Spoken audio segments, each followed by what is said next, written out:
Magalak kayo't magdiwang, malaki ang nakalaang, gantimpala ninyong tanan. Alleluia, Alleluia,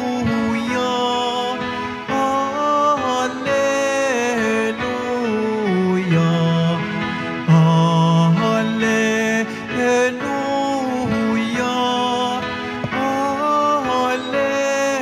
Alleluia. Sumainyo ang Panginoon. At sumairin. Ang mabuting balita ng Panginoon ayon kay San Lucas. Papuri sa iyo, Panginoon. Noong panahong iyon, tumingin si Jesus sa mga alagad at kanyang sinabi, "Mapalad kayong mga dukha, sapagkat ang Diyos ang maghahari sa inyo. Mapalad kayong mga nagugutom ngayon, sapagkat kayo'y bubusugin. Mapalad kayong mga tumatangis ngayon, sapagkat kayo'y magagalak. Mapalad kayo kung dahil sa Anak ng Tao, kayo'y kinapupuotan, ipinagtatabuyan, at inaalimuran ng mga tao. At pati ang inyong pangalan ay kinasusuklaman. Magalak kayo at lumukso sa tuwa kung ito'y mangyari, sapagkat malaki ang inyong gantimpala sa langit. Gayon din ang ginawa ng kanilang mga ninuno sa mga propeta. Ngunit sa aba ninyong mayayaman ngayon, sapagkat nagtamasa na kayo ng kaginhawaan. Sa aba ninyong mga busog ngayon, sapagkat kayo'y magugutom. Sa aba ninyong nagsisitawa ngayon, sapagkat kayo'y magdadalamhati at magsisitangis.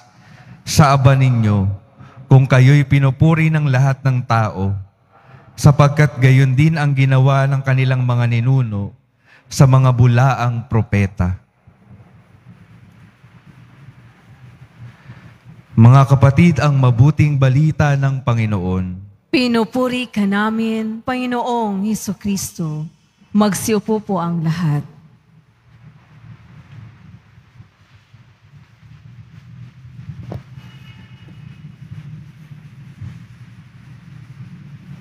Magandang umaga po sa inyong lahat at maligayang pagdating sa tahanan ng ating mahal na pong Jesus Nazareno. Binabati din po natin na makasama natin online, lalo na po mga may sakit, ang mga nag-aalaga sa may sakit at mga kababayan natin, mga kadeboto natin mula sa iba't ibang panig ng bansa at daigdig na nais sumama sa pagdiriwang ng banal na misa dito sa ating simbahan sa Quiapo, sa Basilica Minor at Pambansang Dambana ni Jesus Nazareno. Sa araw na ito ay pinagdiriwang din natin ng kapistahan ni San Juan Crisostomo, isa sa mga pantas ng simbahan, at tinagurian siyang may ginintuang dila sapagkat siya'y kilala sa pangangaral at kanyang natatalastas ang mabuting balita at naipapahayag ito sa pagkakataong mas kauna-unawa sa mga tao at marami ang nabago ang buhay sa kanyang pangangaral sapagkat tinulungan niya ang mga taong lalong makita ang mundo sa perspektibo ng Diyos. Lalong tinulungan niya ang mga taong makita ang kayamanan ng Diyos, hindi ang kayamanan lang ng mundo. Kaya't hilingin natin kay San Juan Crisostomo na ang ating pananampalataya, tulungan tayong makita ang mundo sa tamang perspektibo. Naalala ko po tuloy ang aking dating spiritual director na lagi niya akong hinahamon. Sa isang linggo po, ako po ay magdadalawamput 5 taong pari. At nung ako po ay bago maordinahan, lagi niyang sinasabi sa akin na paminsan-minsan, ibahin ko yung aking paningin kahit sa pisikal na antas sa buhay. Kaya sinasabi niya sa akin, paminsan-minsan, aalis ka sa parokya. No? Pinipilit niya ako, dapat meron kang day off. No? Dapat meron kang panahong manahimik. Kung hindi mo kayang laging mag-retreat, mag-silencing ka man lang, o pumunta ka sa ibang lugar.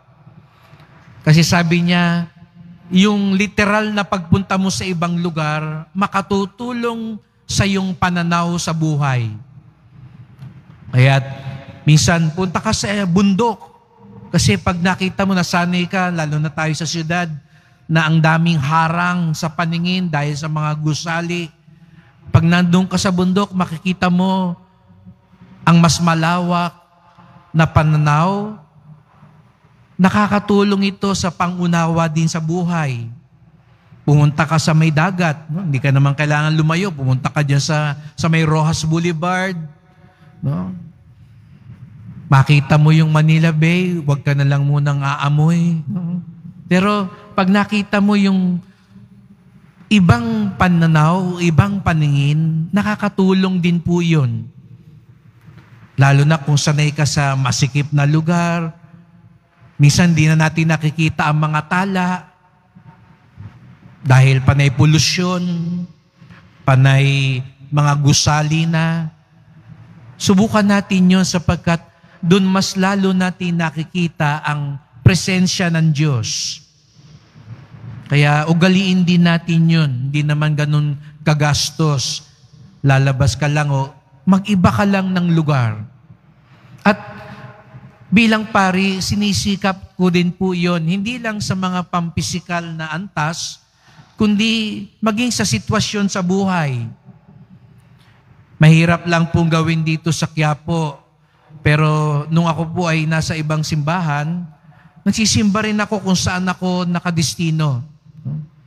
Dito kasi, dahil kilala siguro ako, pag umupo ako dyan, kahit nagsisimba ako, maraming nakakapansin. Kaya sa ibang simbahan no ako nagsisimba. Umuupo din no ako dyan. Gusto ko maranasan, ano bang nararamdaman na nagsisimba? Doon ko naranasan na ganun pala pag mahaba mag-sermon yung pare. No? Nararanasan ko rin mainip. No? Ganun pala pag hindi maganda yung sound system. Ganun pala pag mainit. Kaya pala pag nakikita ko yung iba ng itsura nyo, naalala ko yung kasi iba pala pag ikaw ang nakaupo dyan. Siguro kung mararanasan nyo rin, no, paano nakatayo dito, mauunawaan nyo rin kaming mga pare. Ganun pala ang pakiramdam pag tinutulugan ka ng mga tao. No? Ganun pala ang pakiramdam pag nakikita mo yung tao habang nangangaral ka, tulala, nakatingin lang sa taas. No? Iba, pag iniiba rin natin yung ating pananaw. Kaya sabi rin po nung matandang pare sa akin, ugaliin mong sasakay ka ng tricycle, sasakay ka ng jeep, kahit anong mangyari. Kasi doon mo mas nauunawaan ano yung kalalagayan. Maglakad ka kung kinakailangan sa ilalim ng araw. Huwag kang masanay sa loob lang ng kumbento. Kasi pag narakita mo ang kakaibang mundo, mas lumalawak ang iyong paningin. Bakit ko po ito nababahagi, mga kapatid? Sapagkat ito yung gustong ipahiwatig sa atin ng mahal na pong Jesus Nazareno sa Ebanghelyo. Aminin natin, tuwing naririnig natin ang Ebanghelyong to, parang bumabaliktad yung mundo natin. Sapagkat aminin natin, hindi ito yung nakagisnan nating inaasahan nating maging dahilan ng pagiging mapalad o masaya. Mapalad ang dukha. Aminin natin, sa mata ng mundo, mapalad ang mayaman. At natitiyak ko sa mga sandaling ito, ilan sa atin dito nagdadasal na yumaman, na guminhawa, magkapera, umangat sa buhay. Mapalad ang mga nagugutom, ang mga tumatangis, mapalad ang mga kinapupuotan. Aminin natin, hindi ito yung nakagisnan natin. Hindi ito yung inaasahan natin. Pero mga kapatid, hindi ito lang ang nais tukuyin ni Jesus sa Nazareno. Ang bigyan pansin natin, yung bunga. Mapalad ang mga dukha sapagkat ang Diyos ang mag-ahari sa inyo. Ang gustong tukuyin dito ni Jesus sa Nazareno, mapalad ang mga pinag-aharian ng Diyos. Mapalad ang mga nagugutom, kayo'y bubusugin.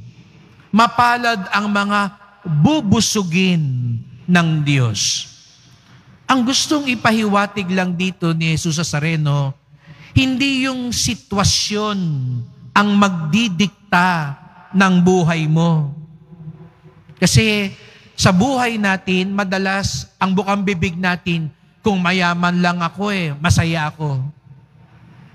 Di lang minsan may lalapit sa akin, Father, kung mayaman lang ako, magsiserve ako buong araw sa simbahan. Hindi na ako kailangan magtrabaho. Kasi mayaman na ako, kaya magsiserve ako sa simbahan. Kung mayaman na ako, Father, ako na ang sasagot sa lahat dito ng gastusin mo.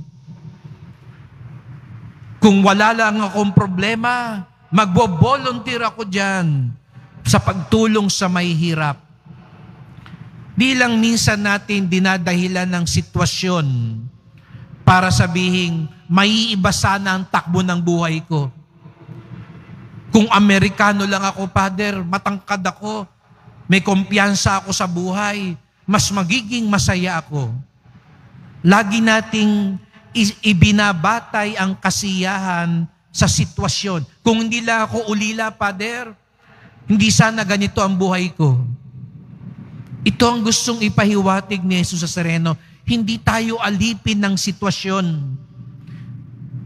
Hindi nadidiktayan kung mayaman o mahirap ka. Ang tanong, hinahayaan mo bang pagharian ka ng Diyos?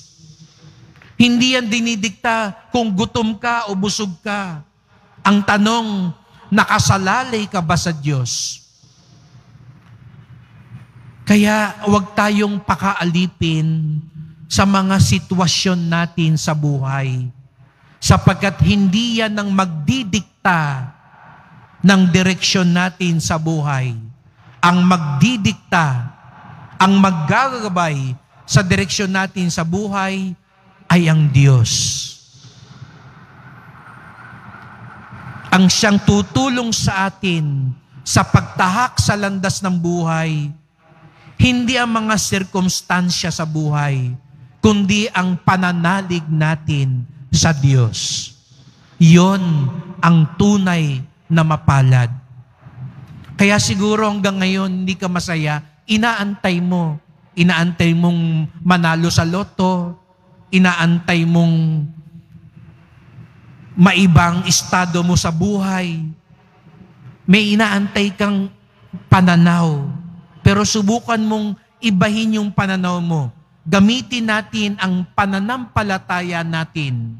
Katulad ng sinabi ni San Pablo sa unang pagbasa, ang saliksikin mo yung nasa taas. Ang pagsumikapan mo yung pananaw ng Diyos, hindi ang pananaw ng mundo. At makikita mo, nandun pala ang tunay na kaligayahan. Hindi pala inaantay. Nandyan na pala kung kasama mo ang Diyos. Kaya't sa pagpapatuloy ng misang ito yung ipagdasal natin. Tulungan tayo ni Jesus sa Nazareno, maiba ang pananaw sa mundo. Sana sa tuwing nakikita natin si Jesus sa Nazareno, sa mata ng mundo, kaawa-awa siya, sawimpalad siya, talunan siya. Pero lahat tayo naman dito naniniwala, pag nakita natin siya, hindi siya kaawa-awa, Hindi siya talunan, hindi siya malas, bagkus siya'y larawan ng tagumpay at biyaya.